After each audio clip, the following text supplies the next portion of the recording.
Hai, perkenalkan nama saya Christina Tania. Saya berasal dari Universitas Tanjung Pura, Fakultas Ilmu Sosial Ilmu Politik dengan prodi Ilmu Politik.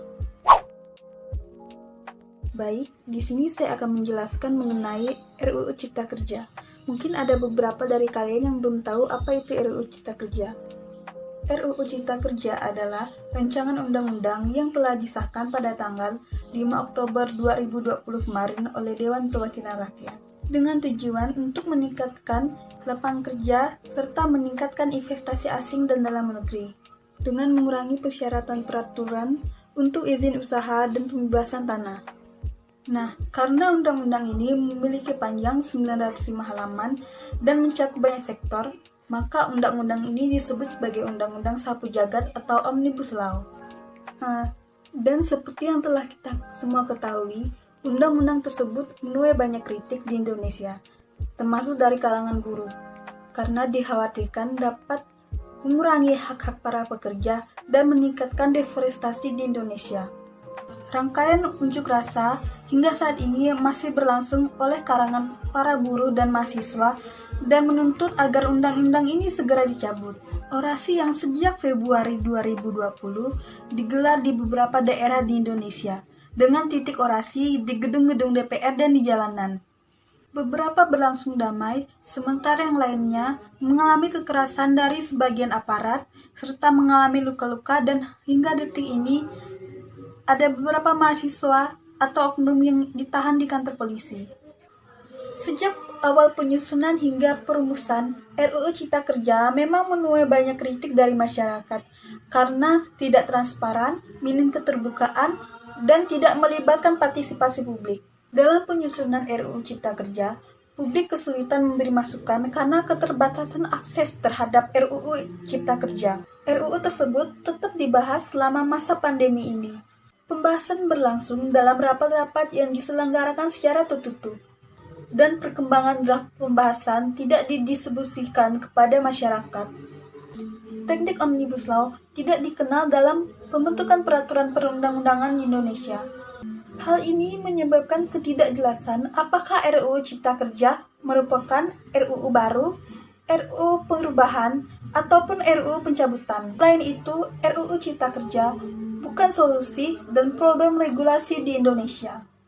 Banyaknya penregulasian yang terdapat dalam RUU tersebut tidak mencerminkan simplifikasi dan harmonisasi peraturan perundang-undangan.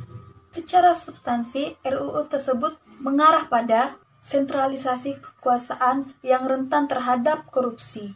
Menurut saya, RUU Cipta Kerja memberikan wewenang yang besar terhadap pemerintah yang dapat mengurangi dinamika desentralisasi yang ada di Indonesia.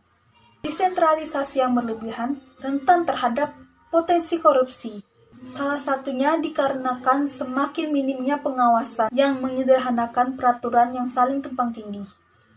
Nah, terkait masalah RUU Cipta Kerja, saya sebagai mahasiswa memandang dari satu sisi, RUU Cipta Kerja memang bagus untuk memangkas izin-izin yang ada di dalam dunia. Usaha yang banyak dan berbelit-belit demi kemajuan dunia usaha. Tapi, di sisi lain, mestinya harus diperhatikan juga kesejahteraan dari para pekerja. Dan tidak lupa, izin lingkungan juga harus tetap dijaga agar tidak menimbulkan konflik antara pemerintah dan masyarakat. Apalagi terkait RUU Cipta Kerja membuat kontrak dan alih daya diperluas melalui waktu atau jenis pekerjaan. Padahal dua sistem tersebut meningkatkan kerentanan buruh. Belum lagi soal diubahnya sanksi jika pengusaha menghalangi buruh untuk cuti haid, tidak membayar upah minimum, upah lembur, atau menghalangi buruh berserikat dan mogok.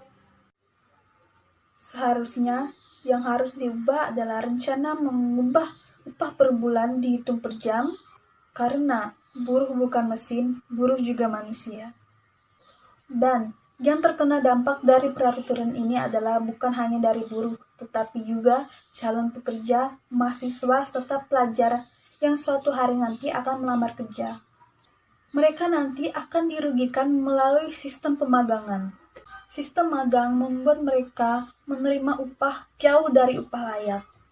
Maka dari itu, saya sebagai mahasiswa berharap apapun peraturan keputusan yang dikeluarkan oleh pemerintah, semoga kedepannya akan membawa dampak yang baik kepada masyarakat Indonesia dan negara Indonesia itu sendiri. Dan untuk kita semua masyarakat Indonesia, mari kita bersikap kritis namun tidak anarkis. Berdoa yang terbaik untuk kemajuan negara kita Indonesia.